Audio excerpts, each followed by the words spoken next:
Hello, and welcome to a little preview of Season 2 of Probably True Solar Stories. We have a theme this season, and we call it Solar Noir. You know, like film noir. Except our twisted thrillers, murder mysteries, and crime stories will all have something to do with solar energy. I know, that's ironic considering that solar is all about producing energy with light, but here's why we're doing Solar Noir this season. When I look at all the hit TV shows and films, many are thrillers and murder mysteries. Since my main goal for creating the podcast is to get solar into mainstream pop culture, I thought there's no reason why solar stories can't also be thrillers and murder mysteries, and even dragon stories, as you'll see. With that in mind, welcome to Probably True Solar Stories Solar Noir Edition.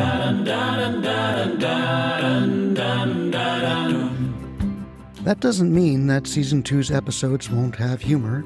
In fact, I think you'll find that many, if not all, of the stories are funny, but more in a Coen Brothers dark comedy kind of style.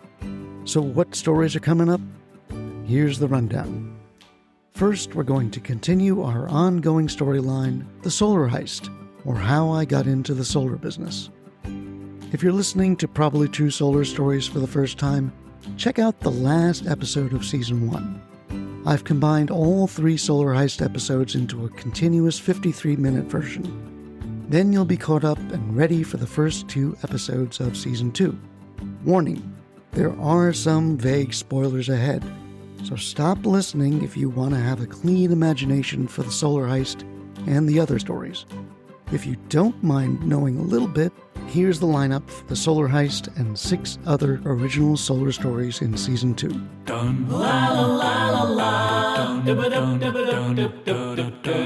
In Episode 1, we continue our ongoing Solar Heist story. Charlie and Maz are trying to dig up some cats under Richard Prout's solar project. No, they're not real cats. CATS is just an acronym for certain awful things, like disco balls, green shag carpets, and dead bodies. While Maz and Charlie are digging up those cats, an unexpected visitor arrives. And this visitor wants to give Charlie a pop quiz that will determine whether Charlie lives or dies. It gets a little bloody by the end, so FYI. In Episode 2, Charlie and Maz confront Richard Prout about their quizmaster visitor and the cats that were supposed to be buried under the solar trackers.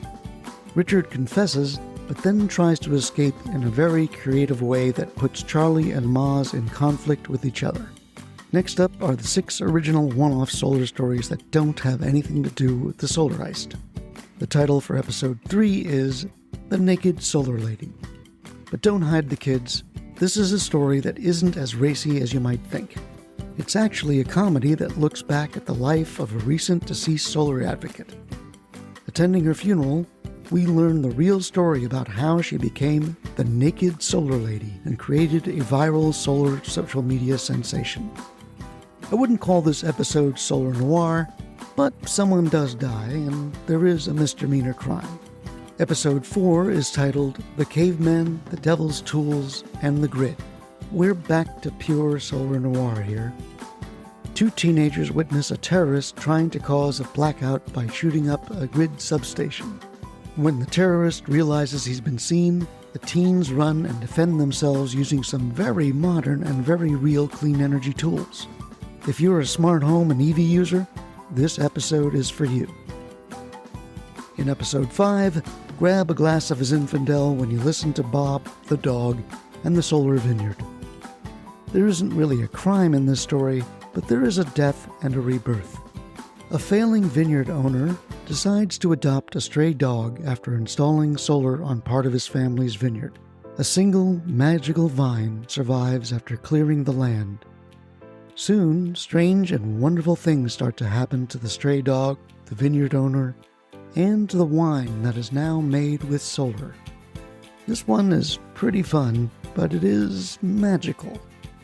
Moving on to Episode 6, you'll hear a Solar Noir murder mystery. I'm calling it Death by Solar Drone. It's about a solar installer who hears a gunshot from the ranch next door while conducting a solar drone survey. He'd like to investigate, but the ranch is owned by his ex-fiancée, and they haven't spoken to each other in 10 years. The local sheriff investigates and tells the installer that all is well. But then the installer checks his drone footage and sees the recorded images. They make him believe that the sheriff has been deceived. There has been a murder. So if he's right about the gunshot, who's dead?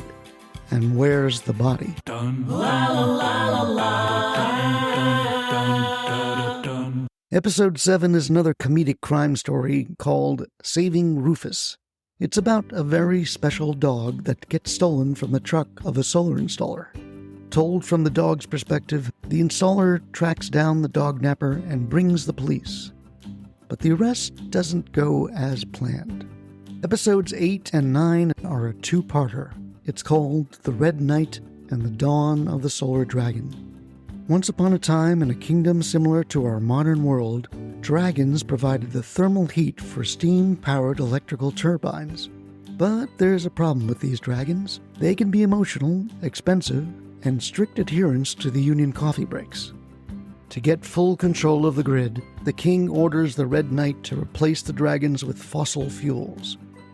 That starts a dragon war.